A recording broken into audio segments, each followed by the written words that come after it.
Bago pa man mag-landfall ang bagyong Nika, pinalilikas sa mga residente sa mahigit 2,000 barangay na posibleng bahain o maapektuhan ng landslide. Simula kagabi, iniutos sa raw yan ni Interior and Local Government Secretary John Vic Remulla sa mga lokal na opisyal sa Ilocos Region, Cagayan Valley at Cordillera Administrative Region.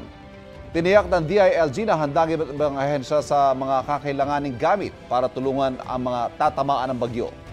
Isang linggong masamang panahon ang pinaghahandaan dahil bukod sa bagyong Nika, posible pa po yung masundan ng dalawa pang bagyong tatawaging Ophel at Pepito. With the saturation of Marce and Christine before that and beyond, basang-basa na yung lupa doon at ang possibilities of landslides ay napakataas and the response should be immediate.